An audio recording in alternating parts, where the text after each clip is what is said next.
One, two, you know what to do.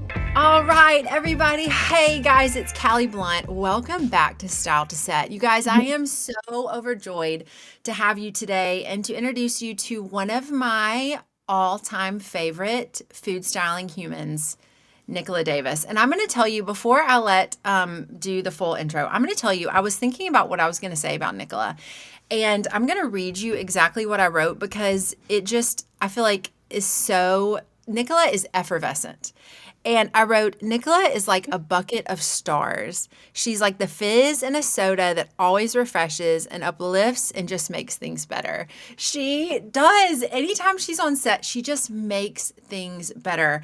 I cannot wait for you to know her. So, Nicola Davis, welcome to South to Set. Thank you. And thanks for the kind words. I'm glad you read it to me before we started because I might have cried on set.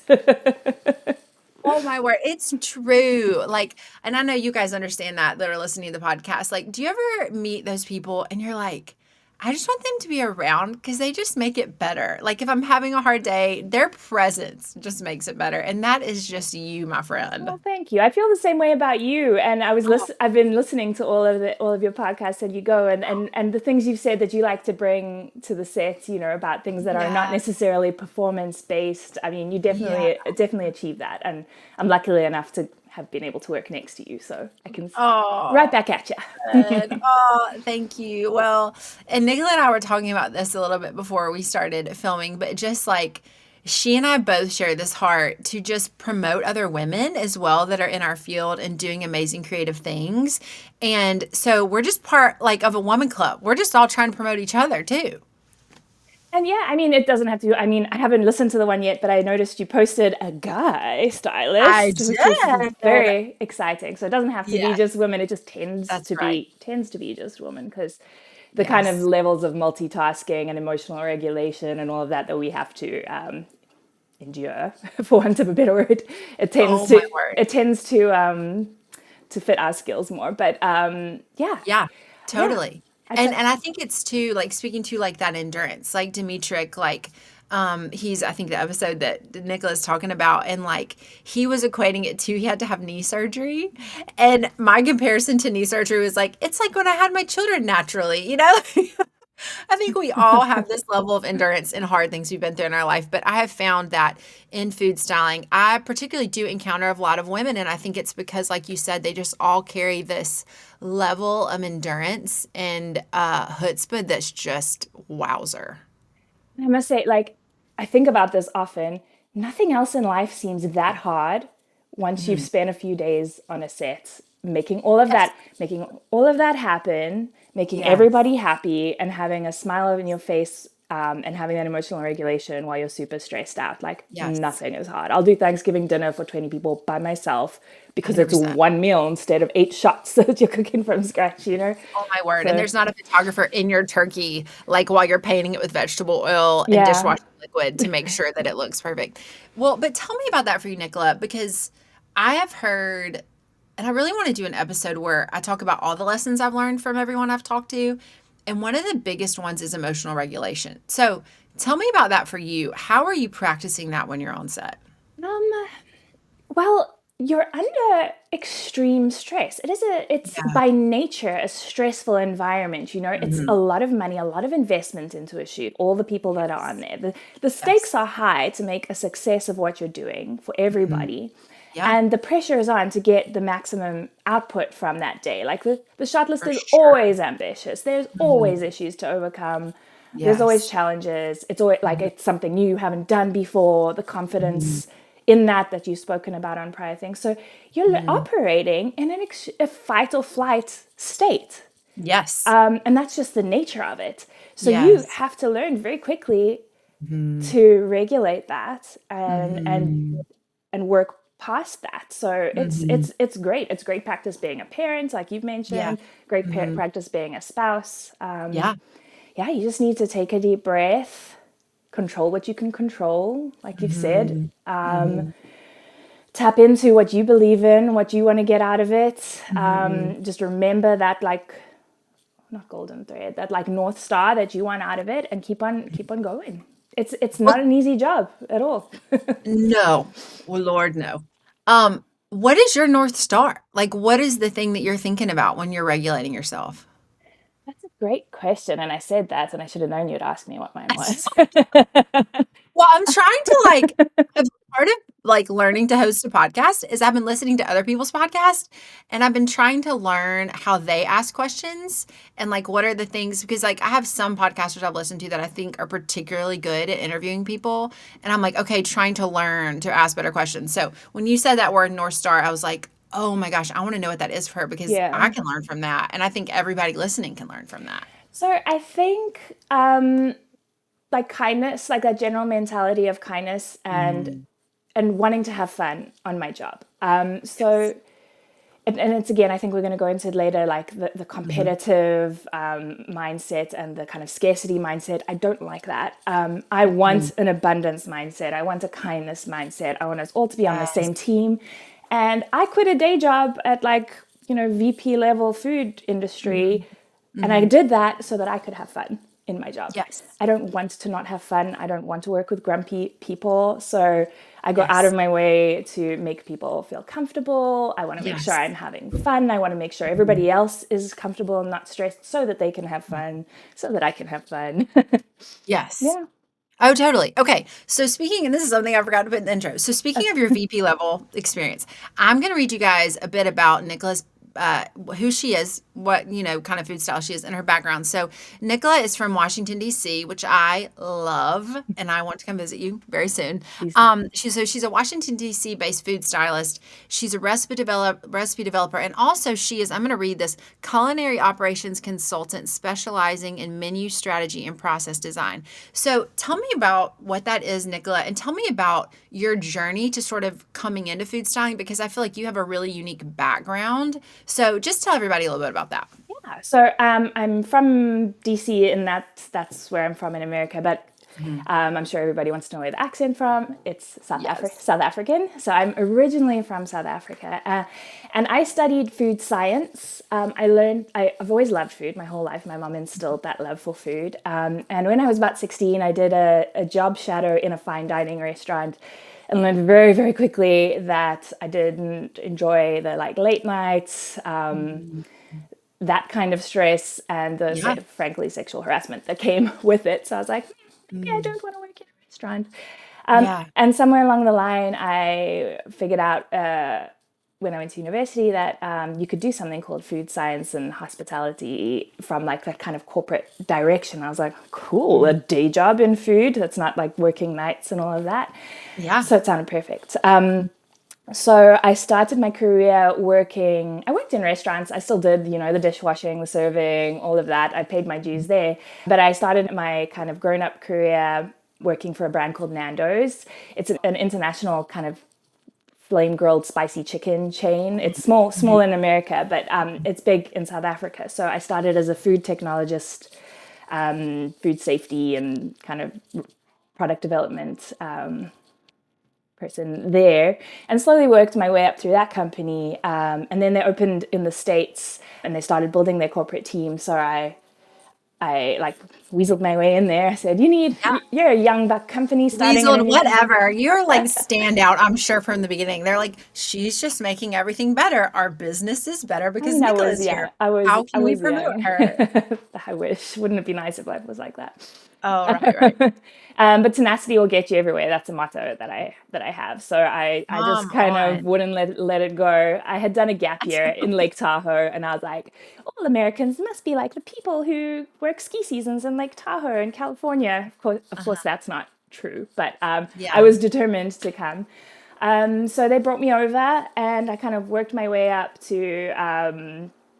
And at that stage, it was a small company in the Mhm. States. So I was doing sourcing suppliers, working in supply chain, food safety auditing them. I mean, Nando sent me all over the world doing that. It was an awesome Oh. opportunity. Like Did you love traveling like that? Because I guess being from I South Africa, had did. you, I didn't ever ask you, had you come to the States several times in your Yeah. childhood? Like how was travel for you?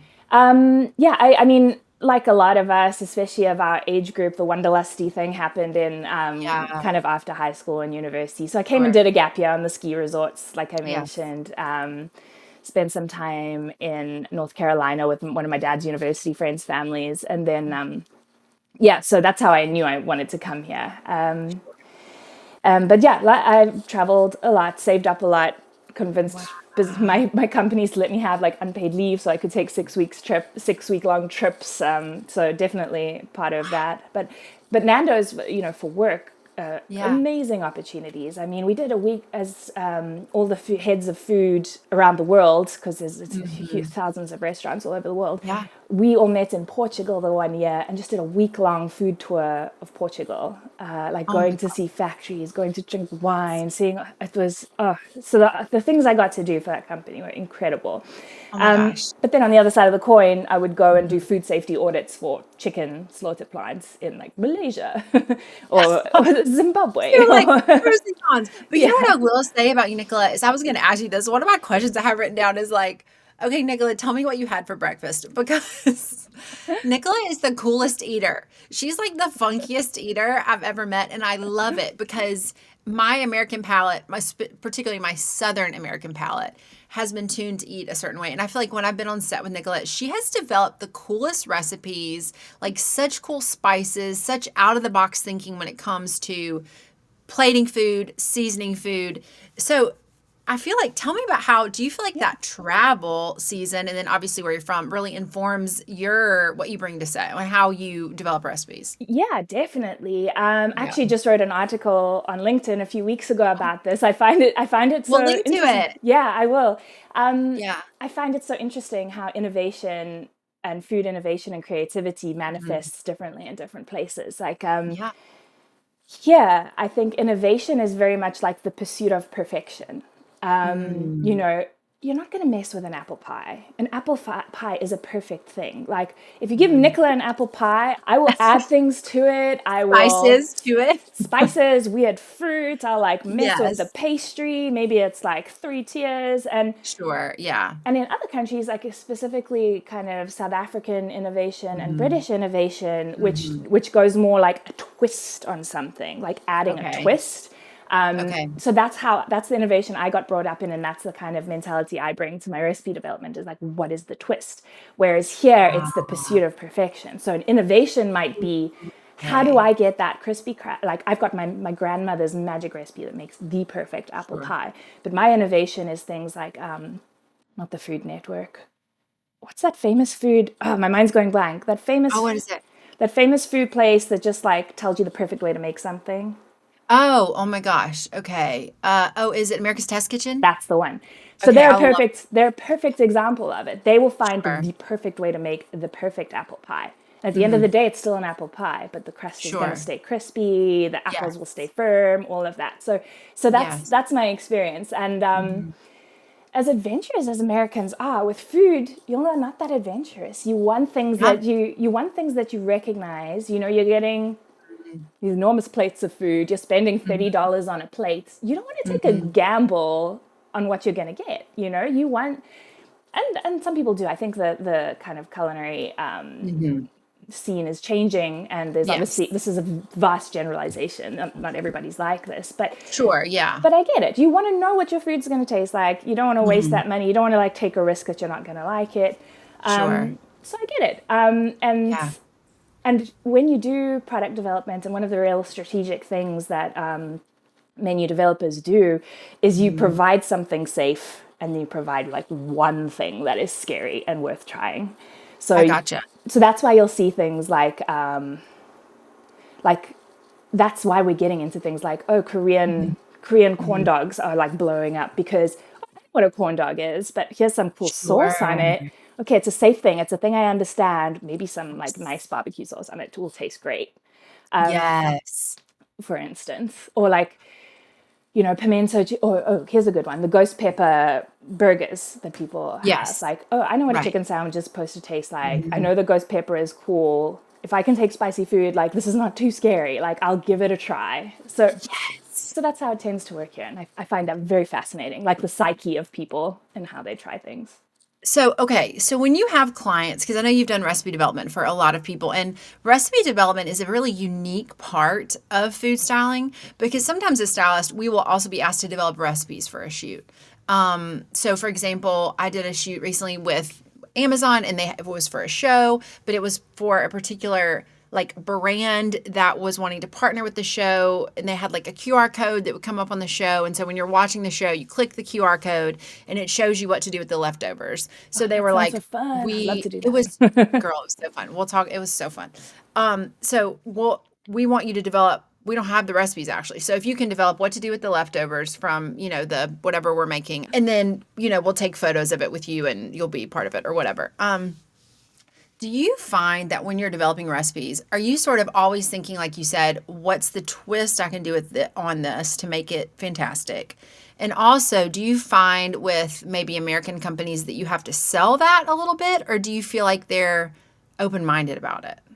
Um, Two great questions. Yes, I Yeah. am, and in a way that's safe. Actually, more often I'm thinking, how can I make sure that this photographs beautifully because I want it to look good. Which That's is what, so important. And chat about yeah, that for a second, because that is what I think food styles bring to recipe development that's so good is we're thinking about what's this going to look like in a photo, which is how we sell it, right? yeah. So I'll answer that one in a second. But Yeah. I think I think people, the jobs that I'm getting are people Mhm. that want that. They're kind of catering towards those adventurous eaters. The brief is always Mhm. make it safe and accessible or quick, and then with a twist. So that seems to Mhm. be the kind of recipes I get asked to do. It Mhm. really just depends on the brief. I mean, yeah, and I don't push it. If I can tell, you can tell what they want. And I Yeah. give them what they Yeah. want. Tell us more really quick before your next thought. Tell us what does it mean to be a recipe developer? Because there may be people listening to the podcast that are like, oh, that sounds interesting to me. What exactly is that? Can you just tell us a little bit about what that is? So I think there's a lot of amazing people who can cook really well if they have a set of Mhm. steps in front of them and they can make a Mhm. beautiful meal. And then Mhm. there are a lot of people who can cook really well by heart, like using their heart, like adding a dash of this and instinct. A recipe developer puts those two things together. It takes the heart and the instinct of how to cook food and it makes it accessible to everybody. So, oh, I added a few dashes of spice to this and I made this amazing meal and it tasted delicious. Let me actually measure how many shakes of spice or how many grams that meant. Or let me just check what temperature I put the pan at to make it super crispy. And you capture that to kind of bring those two worlds together. I was quite proud of that explanation. That was beautiful. I have never heard it described like that. I'm like, that's it. You're bringing the heart of cooking that someone has inside of them, painting it on paper and then putting it inside their kitchen space and going like, here's your book. Here's how to recreate what I feel inside. Yeah, like a In paint by numbers for food. Yes, it's exactly paint by numbers with food. That is beautiful, Nicola. I'm so proud of you for that. Okay, so back to what we were talking about before. So tell us about a client sends you a brief and they're saying, "Hey, Nicola, we're selling corn dogs and we want you to develop recipes with that." Or give us like a real life example of a project you've done and like what that looked like. Yeah, I've got one that's like just launched that I'm actually so proud of, and I can tie it into one of your other podcast guests, Sarah, which I hadn't realized Yes. was the Sarah that I had worked with until I actually linked her in an Instagram post this morning. So all very Oh, super I liked connected. that post. That food is beautiful, and I need to hear about the parfait because that is stunning. The Great. parfait you So did. I don't know I if it can was officially tie called a this all parfait, but together. the layered. Yes. So Okay. tie Good. this all together. So that was for a client called Uli Foods, which amazing innovation. It's an egg company who they sell eggs, but eggs are a natural product, right? So there's eggs that are too small, the wrong color, they don't fit into the grading system. So they've developed a product to use those eggs and not waste them. And they've made it into this dip situation. It sounds a little weird, but it's really delicious and they've done a fantastic job. So it's essentially like think smooth egg salad. It's like Okay. hummus and egg salad had a baby. It's smooth egg salad. So it's high Okay. protein, very flavorful. Sounds a Mhm. little weird, is delicious. Sounds delicious, actually. I love anything with eggs, so sign me Yeah. up. So I worked with the agency that brought us together, Creative Energy. They hired me to develop some recipes for this, and that's to increase usage. Like you could use it and stick a few carrots in it, but always a strategy with a new product is to increase the usage. So we develop recipes like use a whole pot in a recipe, for Oh, instance. cool. So they're like, yeah, we want to use more recipes. Here's the demographic of people we're trying to target. Busy moms that care about nutrition and high protein. And want meals on the go, but care about these things, care about visual. We're millennial, like we're the target market. Yes. So you do that, and I'll develop the recipes. They'll send me I actually don't always need the product, but this time I did, because it's like such a new, unique thing. I didn't know how it was going to behave. Yeah, that's a big ask when a client is like, "Hey, can you develop recipes?" So it's like a leap of faith to go like, "Hey, can you develop recipes with this product that you've never had or never cooked with before, and can you do it?" And Yeah. you're like, I think so." And you send them concepts. Like, I'm like, I hope it Yes, works if I cook it. I don't know what's going to happen if I cook it, but like, it's fine. for sure. We kind of have to trust our gut sometimes and be like, "Okay, I'm leaning on the experience I have had in my lifetime.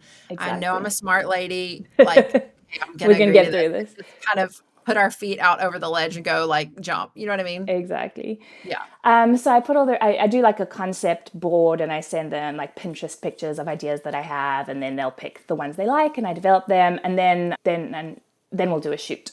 So in this Okay. particular example, I did the shoot for half of the recipes, and they really loved them, and they came out so well.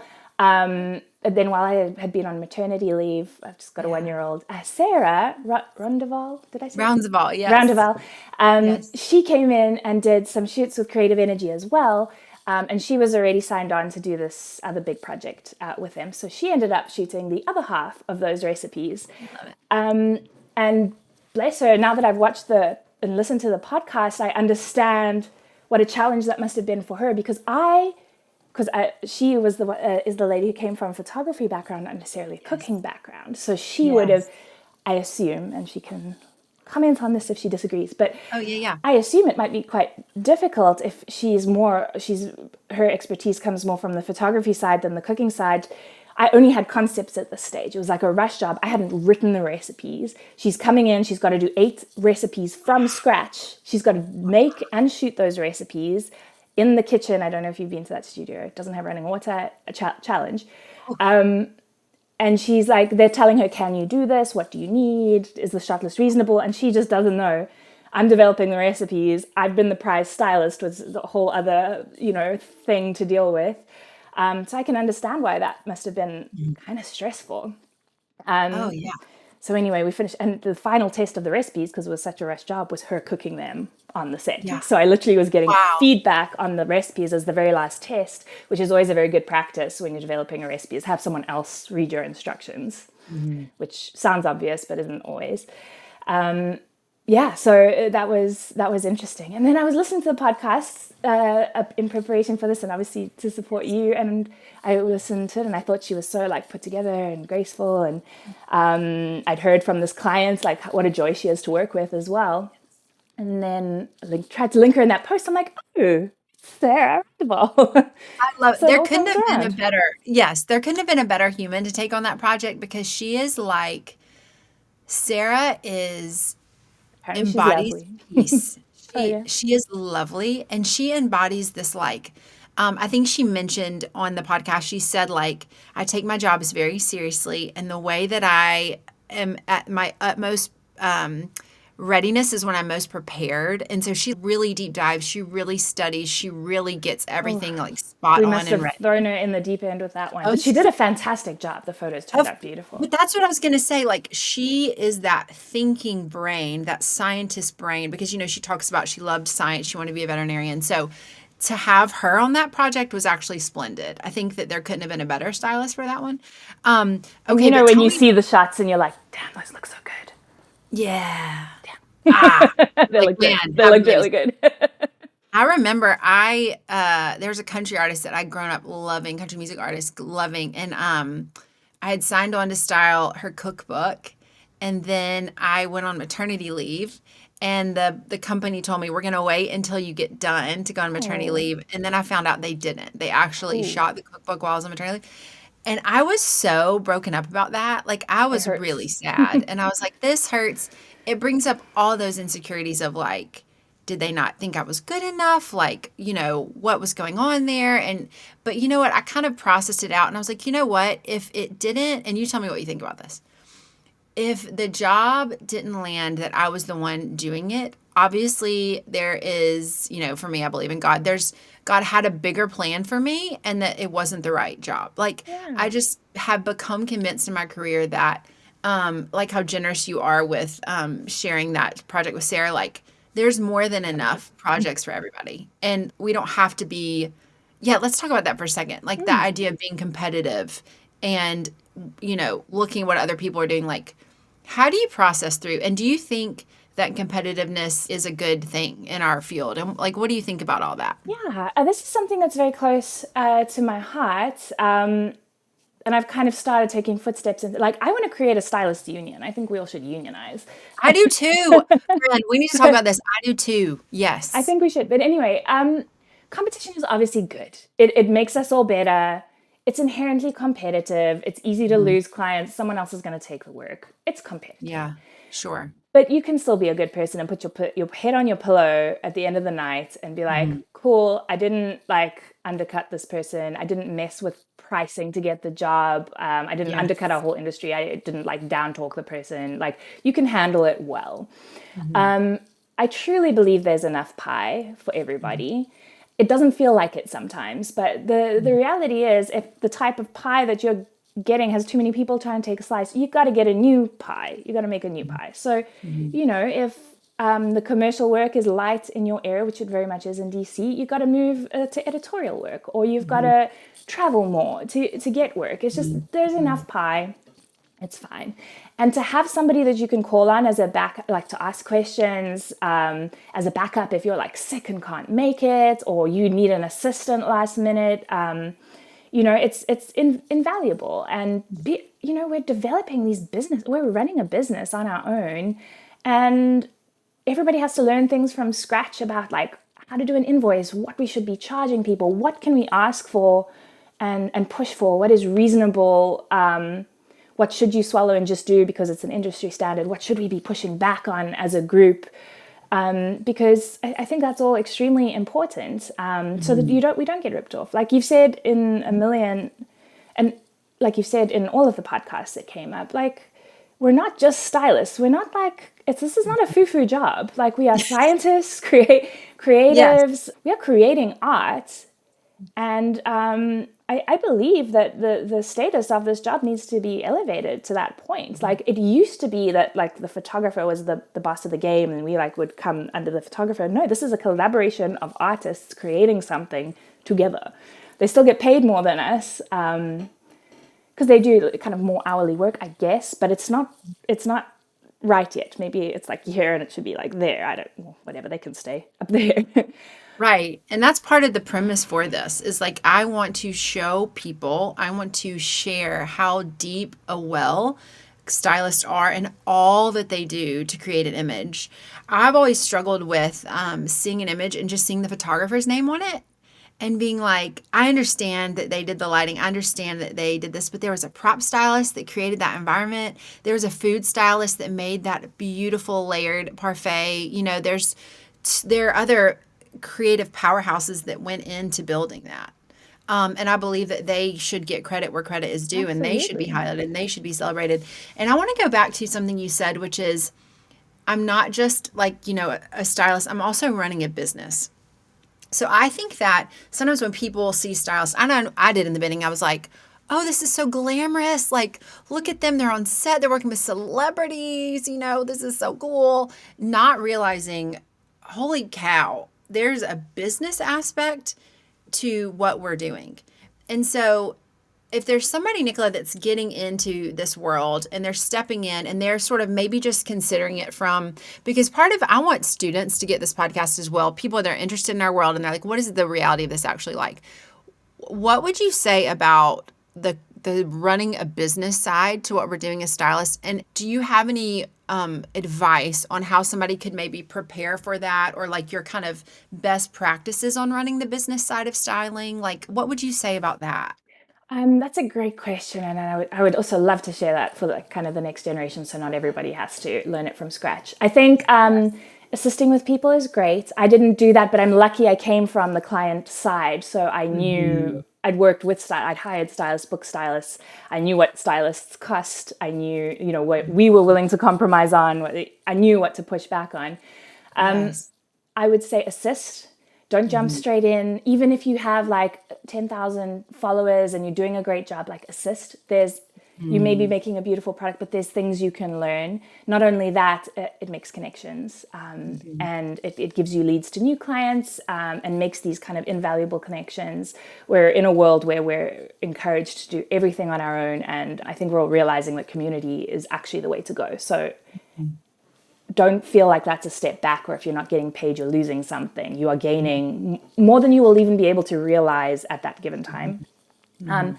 If you can, involve yourself as a side job or whatever in something that does teach you business skills, whether it's running or, managing a little retail shop or, getting involved in those ways.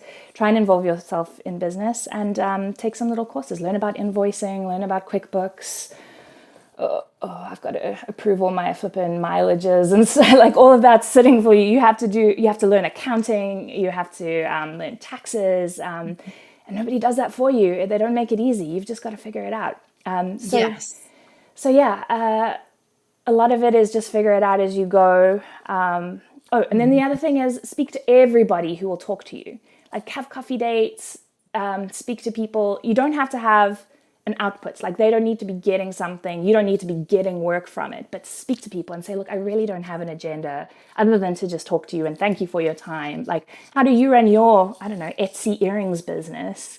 What are some of the challenges you find? How do you market yourself? Ask questions like that. Because what I've also found is challenging the status quo not only helps you grow and the industry grow, it also gives you a creative edge because there's a way of doing things that everybody does, making the apple pie. But then there's the twist on it that really can give you new business opportunities. And all you have to do is like compare making earrings to making apple pie, and suddenly you've got a new idea on how to do business or a new income stream or something like that. Oh, so good. And that's something like what Sarah's saying is like, as a creative person, you are already a problem solver. So I just want to affirm in everyone, when I walked into the business side of this, I was battling all the inner thoughts of, you didn't ever do well at math at school. Like, I don't think you have this in you to figure this out. Any of those negative things that are coming your way, just flush those down the toilet, because what you have going for you is you're driven. You're naturally, if you want to be in this business, you are naturally an entrepreneur. And like I said, you're already a creative problem solver. So you are going to figure this thing out. And I know in the beginning it feels overwhelming where you're like, wait, I have to keep track of mileage and the government's taking 25 to 35% of my income and all these things. But eventually you will get into a groove with it where you're like, become more aware. Now it's sort of instinct for me to be the day after I wrap a shoot to be like, okay, have I sent my invoice? Have I put, for me, I keep track of mileage, like by putting the location of the shoot in my calendar. So then I know, like, have I done those little details? And eventually, like, Nicola's saying is like, it becomes a habit and I think that's the advantage of what she was saying too, of meeting with people is you can glean some of those nuggets of wisdom like that just from being around someone who's done this for a long time. And like she said, assisting, like, there's something so beautiful about Nicola that she carries into set. And I want you to talk about this too, Nicola, is one of the things I think sets you apart is that you advocate for the food. I have been on set with Nicola and watched her be like, the photographer's happy. And this is something Sarah Roundsville does really well as well.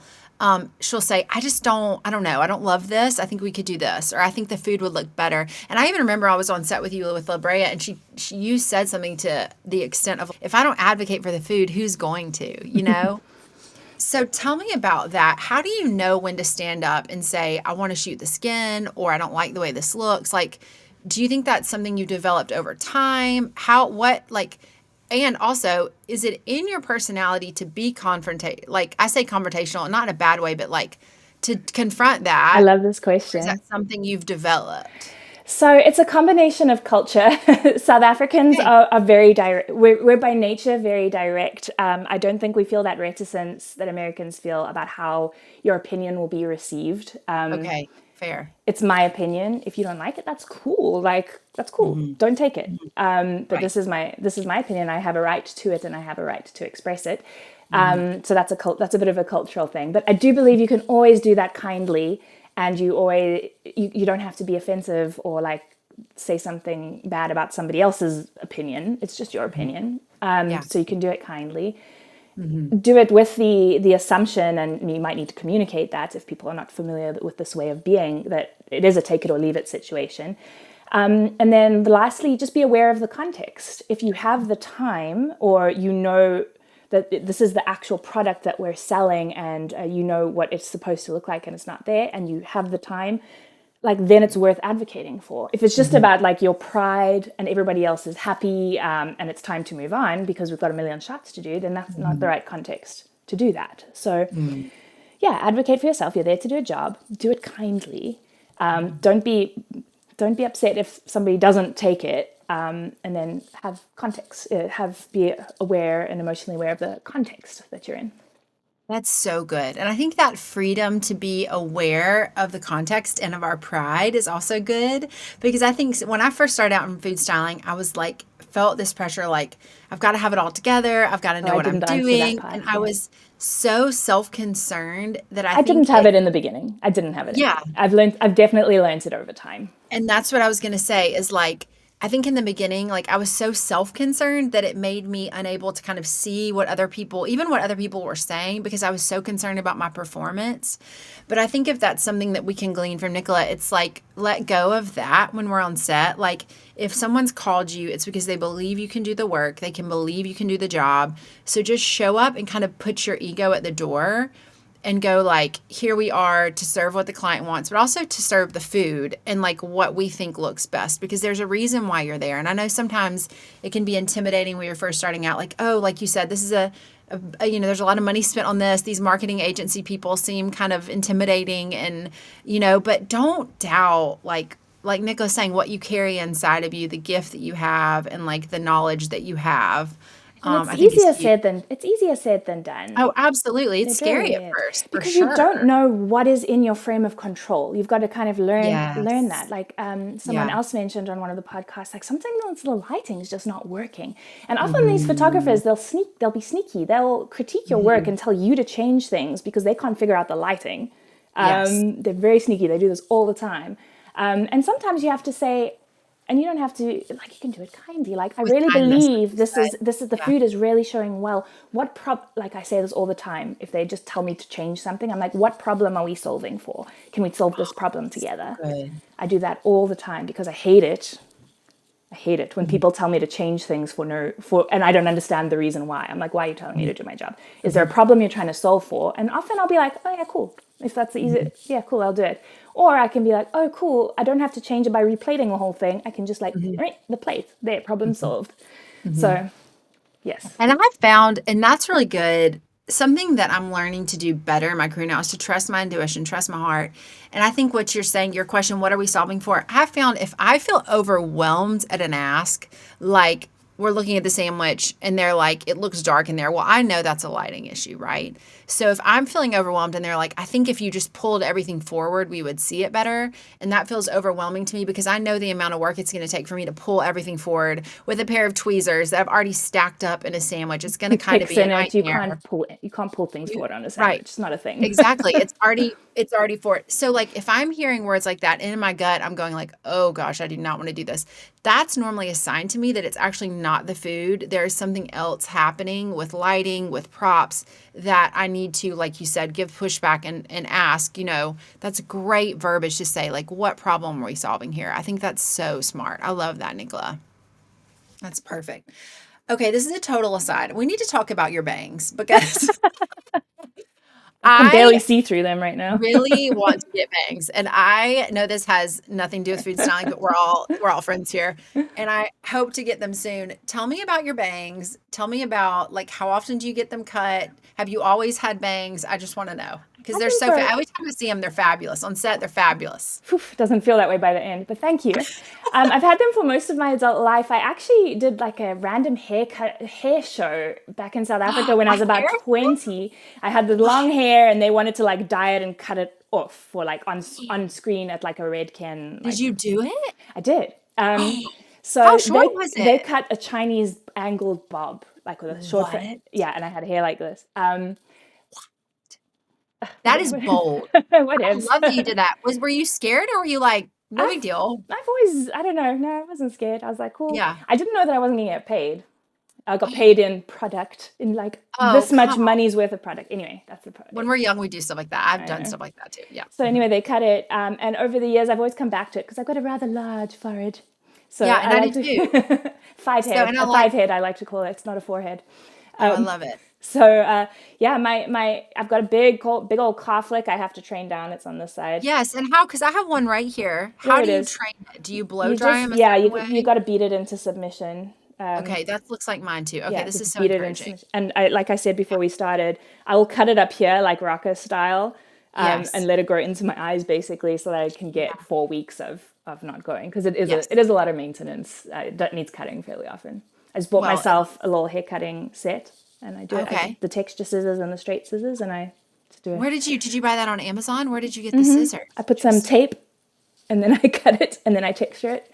Oh my word. That's amazing. Okay, we'll link to that product as well. Maybe we can figure out a way to get Nicola commission on that. Yeah. Okay, so this has been amazing. Nicola, thank you so much for your time today. There's so much more that I want to talk to you about. So I'm gonna have to brainstorm like how I can have you back on the podcast. Sounds great. Anything you want to talk about, let me know. But the last thing I want to kind of talk to you about is, one thing I've noticed in stylists and the people that are in this beautiful creative world we're in is that every single person carries this gift of beauty on their life, and you see it, in their work. And so I just want to ask you, Nicola, like, what does beauty mean to you? How has this gift of beauty manifested in your life? And kind of how do you define beauty? What does that look like for you? um, I've found myself trying to find ways that life is art. I think life is art, and you can make everything beautiful. Like you can make your home beautiful, your plate beautiful. But I love the idea that we are making art, which is what made you start this. So anytime I feel, and some of us even studied this in school, like balance, lighting, design, like heaviness and lightness and balance in the shot.